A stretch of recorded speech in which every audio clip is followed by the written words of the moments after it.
Assalamualaikum warahmatullahi wabarakatuh. Perkenalkan, saya Vila Silvi. Saya dari lokal PKPIB 2018. Di sini saya akan menjelaskan materi tentang konseling kelompok. Selamat menyaksikan. Baik, di sini saya akan menjelaskan tentang konseling kelompok beserta tahapan-tahapannya. Yang pertama, ada pengertian konseling kelompok. Konseling kelompok merupakan bantuan kepada individu dalam situasi kelompok yang bersifat pencegahan dan penyembuhan, serta diarahkan pada pemberian kemudahan dalam perkembangan dan pertumbuhannya. Yang kedua, yaitu tujuan konseling kelompok. Nah, tujuan dari konseling kelompok adalah untuk berkembangnya kemampuan bersosialisasi siswa, khususnya kemampuan berkomunikasi, serta terpecahnya masalah individu yang bersangkutan dan diperolehnya imbas dari pemecahan masalah tersebut. Selanjutnya yang ketiga ada komponen-komponen dalam konseling kelompok. Yang pertama ada pemimpin kelompok, yang kedua ada anggota kelompok, dan yang ketiga ada dinamika kelompok. Selanjutnya yang keempat ada asas-asas dalam konseling kelompok. Yang pertama ada asas kerahasiaan. Nah, asas kerahasiaan ini di mana konselor dan anggota kelompok tidak boleh menyebarluaskan apa yang terjadi di dalam konseling kelompok. Selanjutnya asas kesukarelaan, di mana anggota kelompok yang mengikuti proses konseling kelompok tidak ada rasa terpaksa tetapi dengan sukarela dalam proses kegiatan konseling tersebut. Kemudian ada asas keterbukaan, di mana anggota kelompok tidak merasa malu, ragu, ataupun takut ketika menyampaikan apa yang ingin disampaikan. Selanjutnya, tahapan-tahapan dalam konseling kelompok. Nah, yang pertama ada tahap awal. Tahap ini merupakan salah satu kunci yang akan mempengaruhi keberhasilan proses konseling kelompok.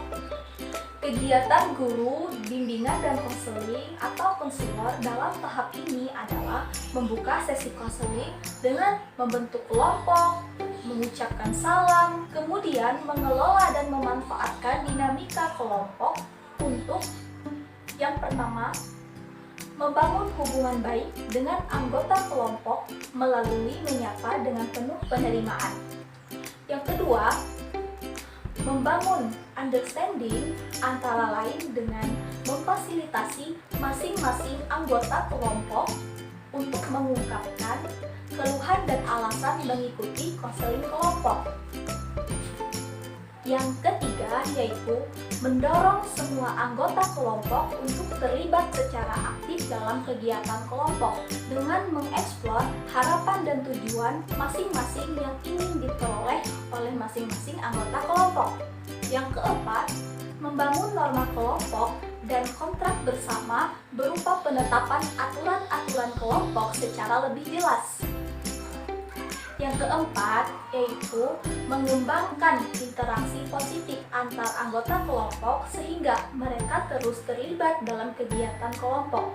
Kemudian yang kelima, mengatasi prasangka atau kekhawatiran atau ketidaknyamanan yang muncul di antara para anggota kelompok. Nah, tahap awal ini dipandang cukup dan layak untuk dilanjutkan pada tahap berikutnya jika anggota kelompok sudah kohesif, kekhawatiran-kekhawatiran dan prasangka-prasangka sudah teratasi, dan anggota kelompok saling percaya dan terbuka. Selanjutnya yang kedua yaitu tahap transisi. Tahap ini adalah tahap penting karena dapat menentukan aktif tidaknya konseling dalam berinteraksi dengan yang lain. Tugas utama guru bimbingan dan konseling atau konselor dalam tahap ini adalah mendorong konseling dan menantang mereka untuk menangani konflik yang muncul di dalam kelompok dan menangani resistensi dan kecemasan yang muncul dari dalam diri konseling sendiri. Jadi, tugas utama yang harus ditunjukkan pada tahap ini adalah yang pertama, mengingatkan kembali apa yang telah disepakati pada sesi sebelumnya dari topik fokus dan komitmen untuk saling menjaga rahasia dan untuk saling memberi dan menerima. Yang kedua, membantu peserta untuk mengekspresikan dirinya secara unik, terbuka, dan mandiri, dan memperbolehkan perbedaan pendapat dan perasaan. Yang ketiga, mengadakan kegiatan selingan yang kondusif untuk menghangatkan suasana dan mengakrabkan hubungan. Yang keempat, memberi contoh bagaimana mengekspresikan pikiran dan perasaan yang mudah dipahami oleh orang lain.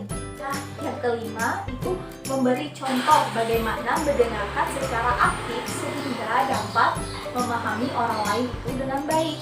Kemudian tahap yang ketiga yaitu ada tahap kerja. Kegiatan guru bimbingan dan konseling atau konselor dalam tahap ini ialah mengelola dan memanfaatkan dinamika kelompok untuk memfasilitasi pemecahan masalah setiap anggota kelompok. Kegiatan guru bimbingan dan konseling pada tahap ini adalah yang pertama, membuka pertemuan konseling.